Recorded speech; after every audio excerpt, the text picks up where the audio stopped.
And in Alex Winter, you know, if you look at him from the side, you think, oh, Rob Schneider's in this? Yeah. God damn. You ain't lying. When he makes a funny face, he looks like Rob Schneider. I'll give you that. Yeah. Well, shit, both of them look like a weird duo because it looks like because Alex Winter's starting to look like Rob Schneider, and Keanu Reeves with his hair he got and that dyed black hair, he started to look like Sirius Snape and shit. Oh my God.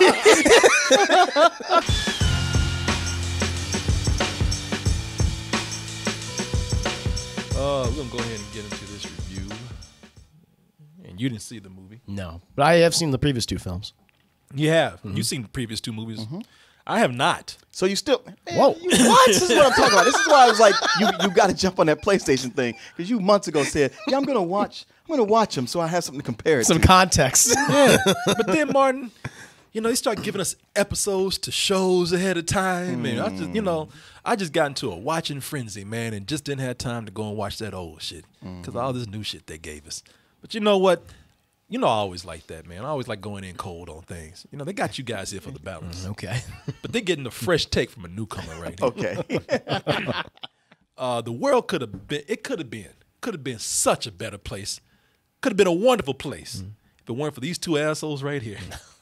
You know, if they had written that goddamn song like they were supposed to, the song that was supposed to save the world, we would be in a much better place right now. The world would be awesome. All this racism and all the climate change and all that, a simple song could have cured that. You got one more chance to get it right. You have one more opportunity to come in and be the heroes that you were supposed to be. And not just save the world, but time and space itself. Oh, before it all collapses on each other. You didn't know that, did you? No, I did not. The stakes are higher. I didn't know those were the stakes. No, Shit. you didn't know that, did you? Time and space don't like each other. Yeah, yes, I've heard. You put them in the same room. Yep, East Coast, West Coast. Yeah, it's just gone, yeah. I love it. Yeah, man. No, I got to keep them separated. And as they once again set out through time and through space to find the elements that would make the perfect song and save the world and hopefully their marriages too. Meanwhile, their daughters, they realize, like, you know what, these idiots, they ain't gonna, not gonna get this right. Our dads looks like they're in trouble. So they're out there to save their dads, sometimes literally from themselves. Let's go ahead and watch this trailer for Bill and Ted Face the Music. How's it going, Bill and Ted? Be excellent to each other and party on, dudes. I see these two dipshits today. so And you go, you're too goddamn old. yeah, exactly, man. So you know, I see these two dumbasses today. So all I see is just two grown men just being stupid.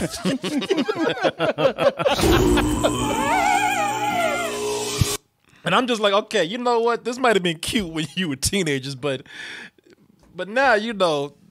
You're just older versions of Beavis and Butthead. Now you're in your 50s. And, you know, doing this shit right here, I don't know how appealing that is anymore. You know, I mean, like for people who saw these other movies years ago, maybe that was cool then. But me coming in, looking at these two motherfuckers in their 50s doing this shit, you know what that does to me. I know. Oh, no. I know. You are not a fan of the man-child. The man-children, people. You do not suffer fools gladly.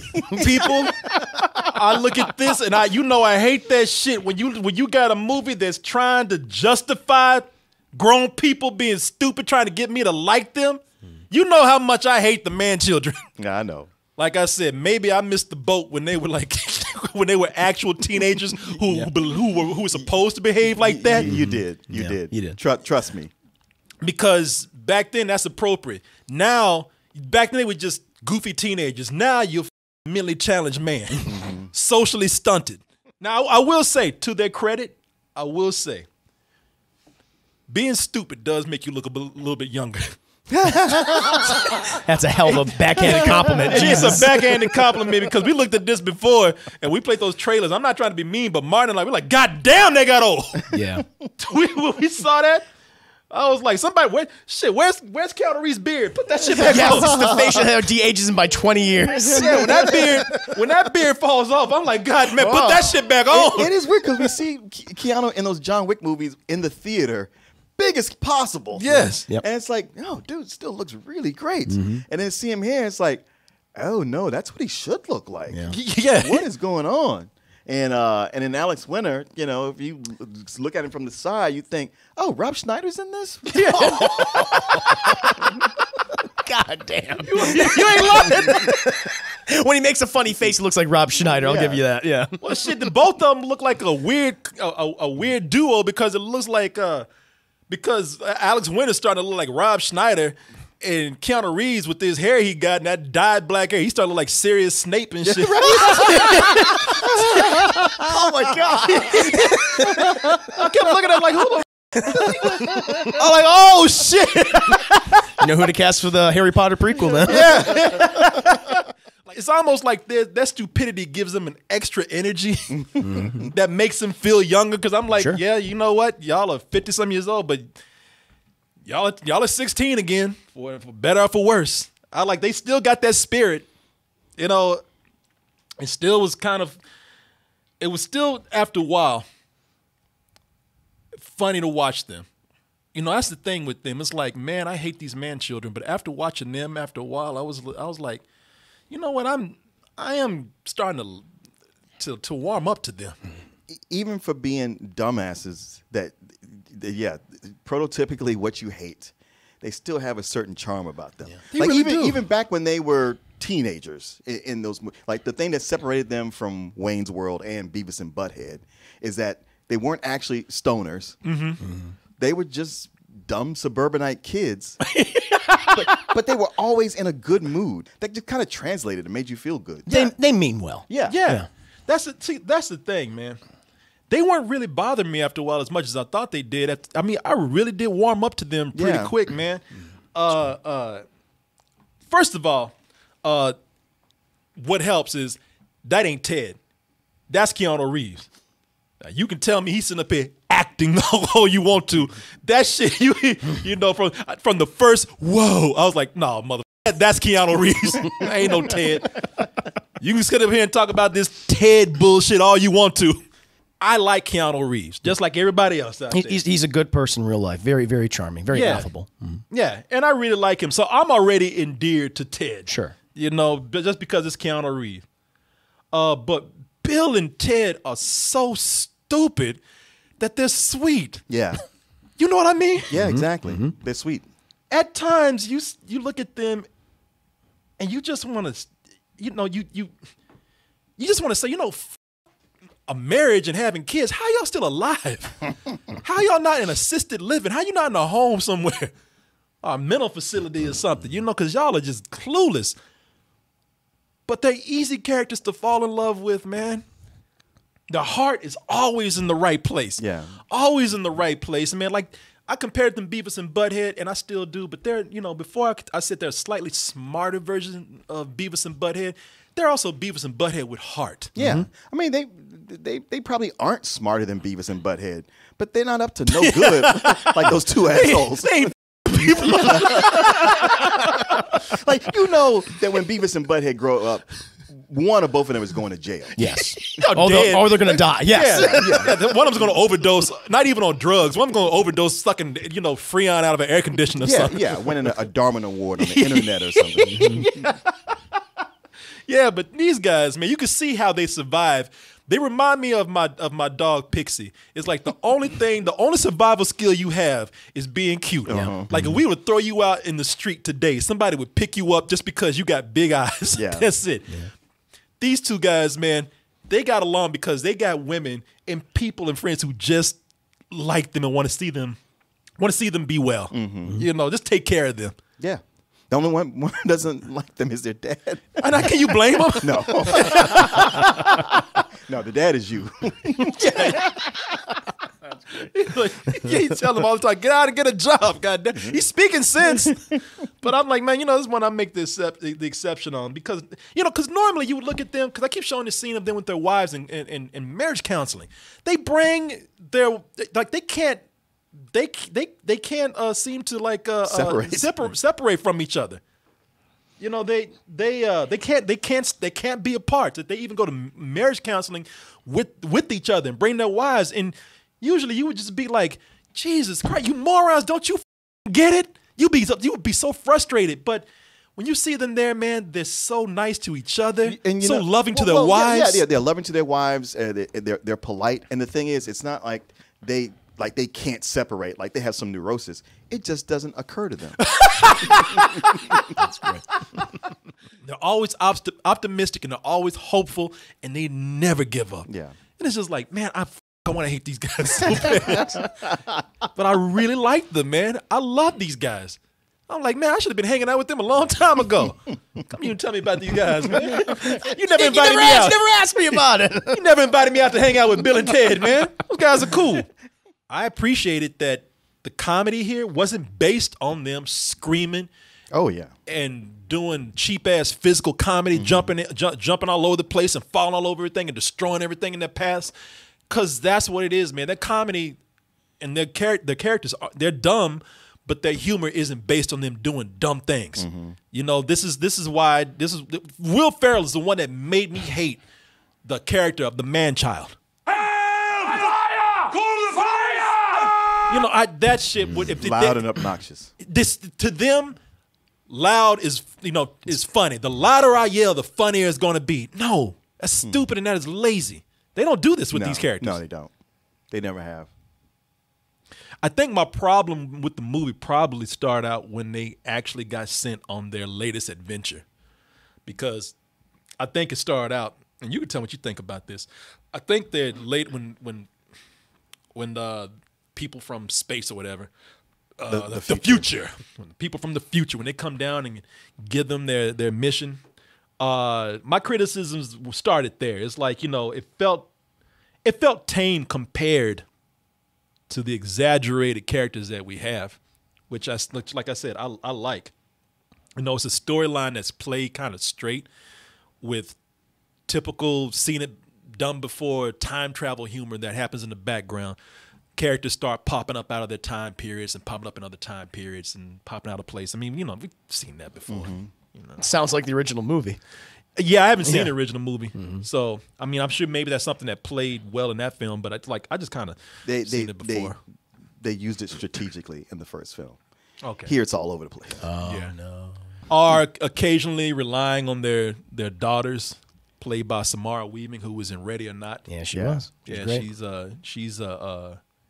She plays Bill's. I mean, I'm sorry. She plays Bill's daughter, and then Ted's daughter is played by Bridget Lunday Payne. I like them in the movie.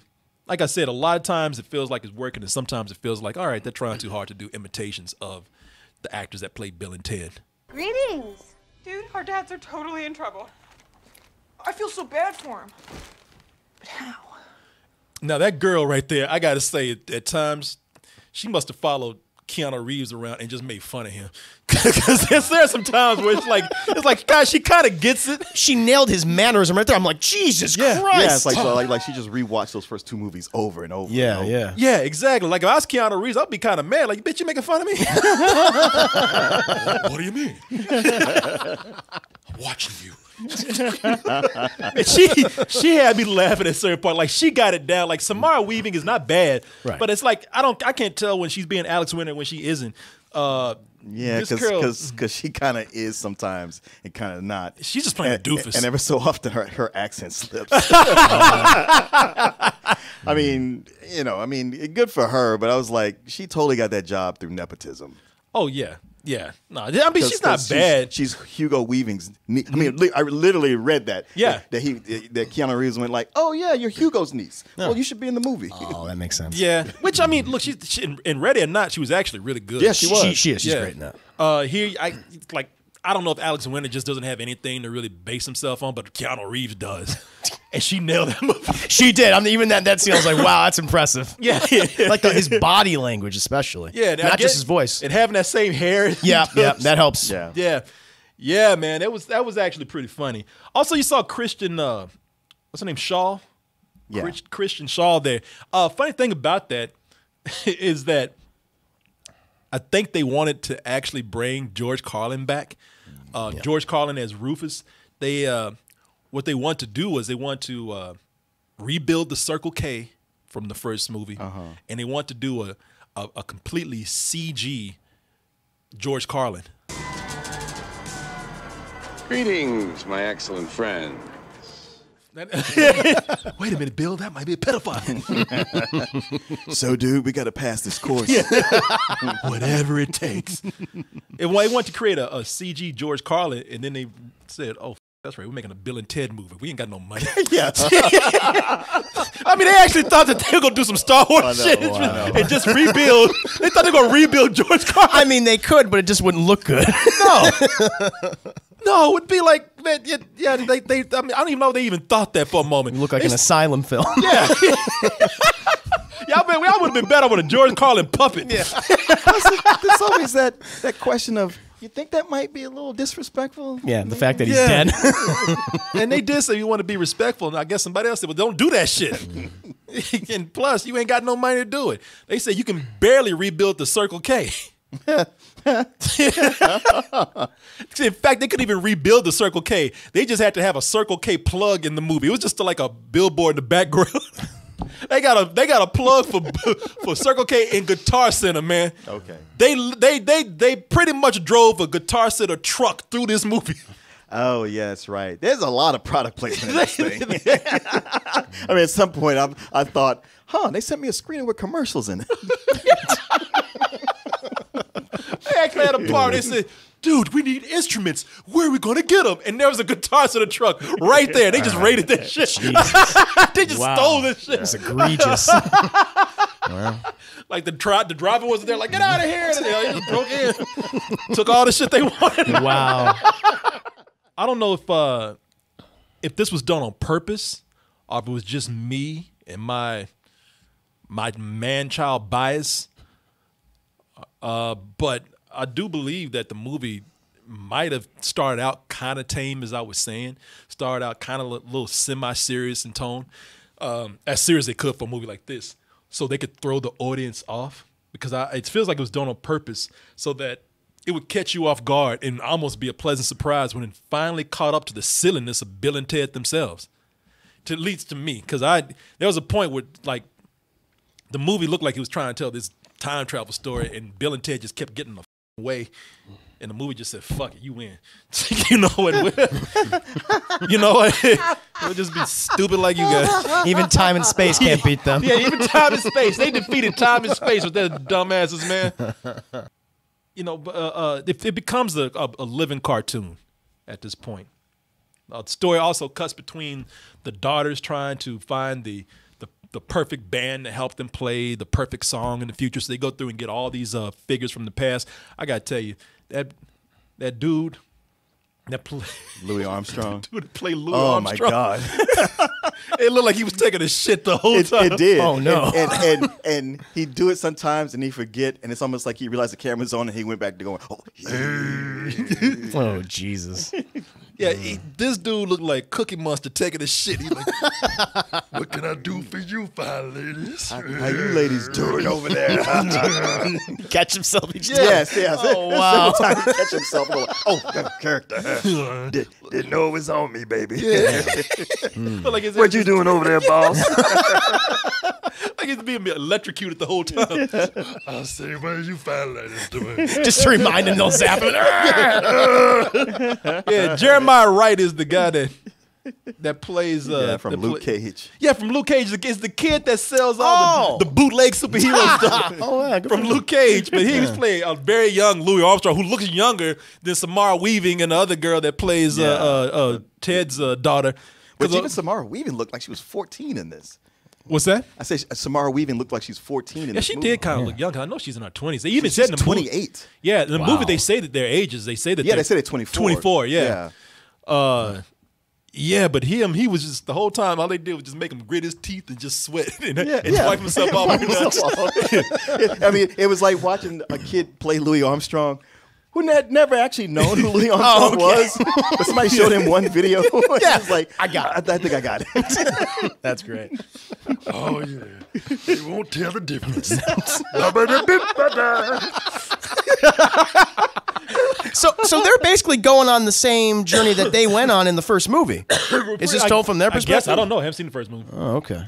Sounds like it. Well, the first one was all about we need to pass this history test, and we're going through history, meeting these historical figures. Sure. So this is a variation on that. It's the daughters going through getting historical musicians to play in the ultimate concert. Okay. After I started really liking Bill and Ted and how silly they were, as soon as the movie fell in tone with them, I liked the silliness of it. I was having fun with it because you got characters that start out in a way that they don't end up the same way later on in the movie. They got me with certain things. Like I thought certain characters in here would be played straight. They had this robot in here who's terrible at his job. I'm not gonna say where they go with it, but it was definitely played as a darker character before. I played straight like a killer robot, and takes a turn later on in the movie. I don't know what happened between Bill and Ted and Death. I don't know what beef they had back in the day, but it was a very sweet reunion that they had here, and Death had me laughing. Played by William Sadler. Yes! Dude, he's cheating. Yes! Just bored. But it made me want to know what happened with them when they started talking about lawsuits and shit. Let's go, dude. Hey, Death. Boy, it took a long time for that ball to go around. Hey, it's Death. Wild stallions. Have you come to sue me again? No, Death. Talk to the head. So did they go to court? I mean, whatever happened between them, it all happens. They explain it in here. Okay. Man, I thought that was funny. I can see why people love that character from Bogus Journey. Because I hear Bogus Journey is not as good as Excellent Adventure, but everybody loves Death. That's the thing. It's not nearly as good, but Death is great in it. Yeah. Also, I was impressed with the makeup in the movie.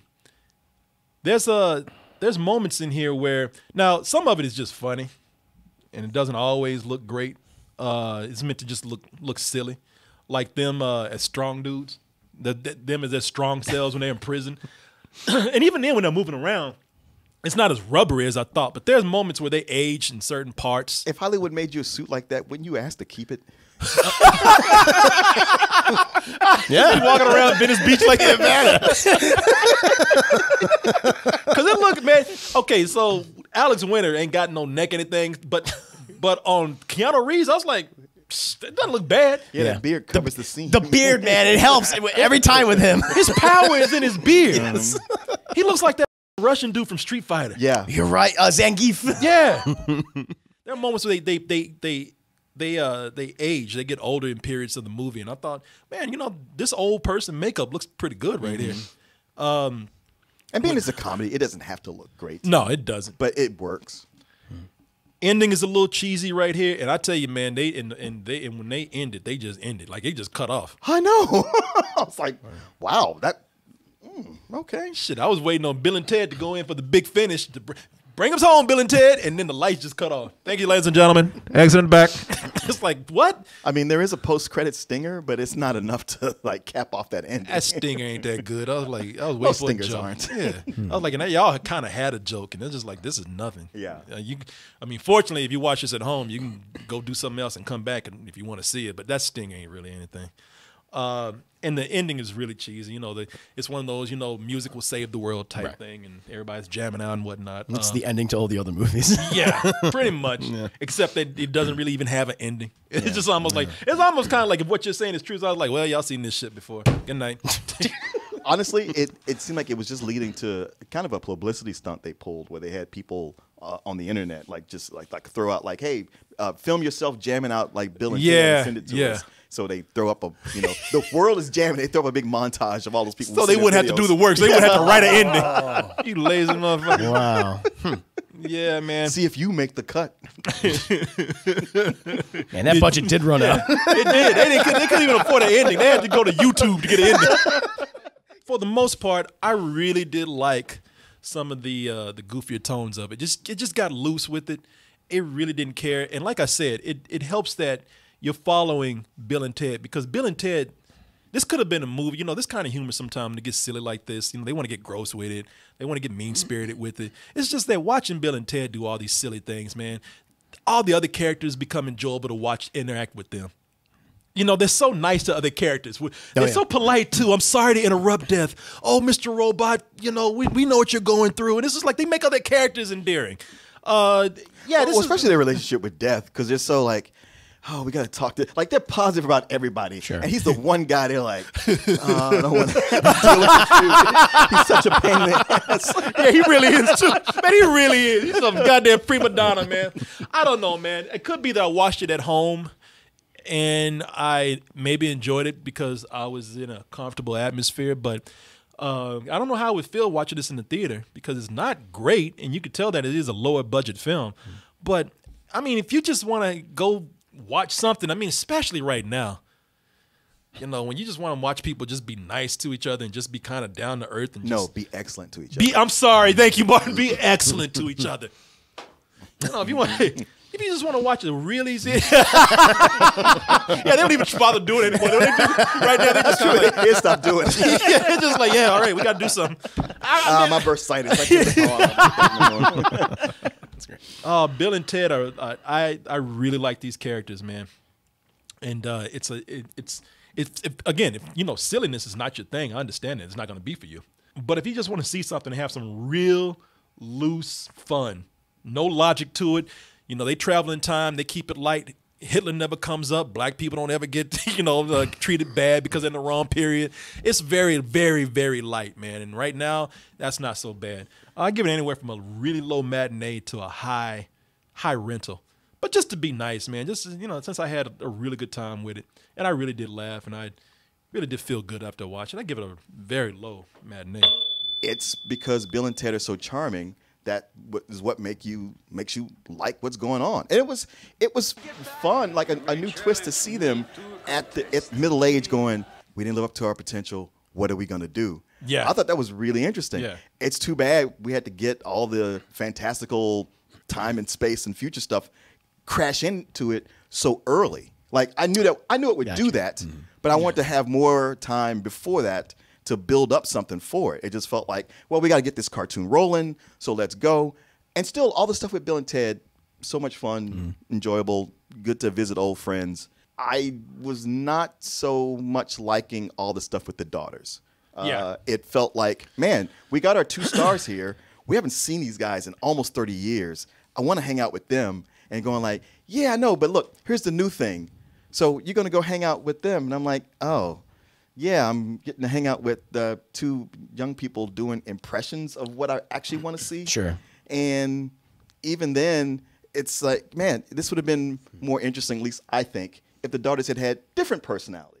And even their quest to get musicians. When it was historical figures, it was fun to go, oh, you kind of imagine, like, this is what these historical figures would be like in real life, because we don't know. Yeah. But when they're picking people like Louis Armstrong and Jimi Hendrix, it's like, yeah, I know these guys, and this ain't them. So you're breaking the illusion here.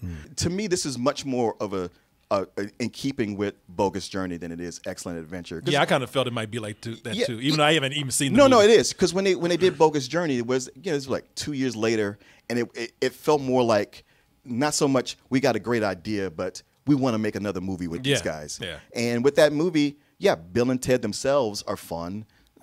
Story not so much, jokes not so much. But Death was fantastic. And if you're, more like me, where it's like, well, I really like Excellent Adventure, Bogus Journey not so much, then it falls into kind of a rental. Yeah. Maybe a high rental, but still a rental.